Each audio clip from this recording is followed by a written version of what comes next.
তিনতলা এই বাড়িতে কক্সবাজার শহরের লাইট হাউস পাড়ায় দুই স্ত্রী নিয়ে বসবাস মেহেদী হাসানের। রাতে প্রথম স্ত্রীর কাছে অবস্থান করায় রাগে ক্ষোভে গলায় ফাঁস দিয়ে আত্মহত্যা করে দ্বিতীয় স্ত্রী জৈনাব কাশেম জেসি। শুক্রবার দুপুরে এমন খবর পেয়ে ফেনে ঝুলন্ত মরদেহ উদ্ধার করে পুলিশ। ডাকি নিছে, ডাকি নেওয়ার পরে আমরা দেখে দরজা খোলার পরে দেখা গেল একটা মহিলা ওই ফ্যানের সন্দেহে উড়না দিয়ে থাকি আছে। তারপরে ওনার রশি দুটা মহিলা ডাকি রশি কেটে এখানে নিচে ঢুকেছি। আমরা তো এখানে নামাজ পড়তে আসছি, এই ঘটনা তো দেখলাম, কিন্তু যে ভিকটিম তার বউ নাকি দুইটা, তার কারণেও সম্ভবত হইতে পারে। দুইটা বউ থাকলে তো আপনিও জানেন স্বাভাবিক তো হবে, ঝগড়াঝাটি হবে।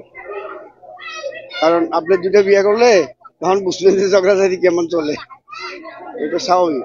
একজন আত্মহত্যা করছে এরকম কিছু বিষয়ে কিছু শোনা গেছে, তো নামাজ পড়তে আসলাম, দেখতেছি এখানে লোকজন জড়ো আছে। জেসির স্বামী মেহেদী হাসান বলেন, 3.5 বছর আগে প্রথম স্ত্রী থাকাকালীন জেসিকে দ্বিতীয় বিয়ে করে। নানান বিষয় নিয়ে তাদের মধ্যে পারিবারিক কলহ লেগেই থাকতো। মাঝে মধ্যে কয়েকদিনের জন্য বাড়ি থেকে বের হয়ে যেত জেসি। এর আগেও কয়েকবার হুমকি দিয়েছে আত্মহত্যার।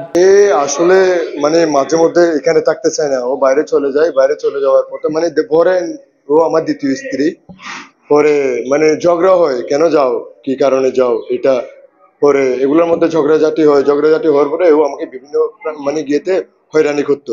হয়রানি করার পরে ও মানে আমাকে বলতো মানে আপনার মানে আমি যে কোনো একদিন সুসাইড করে মরে যাবো। এটার পরে আজকে এই ঘটনাটা হয়েছে। জানা গেছে জেসি 6 মাসের অন্তঃসত্ত্বা।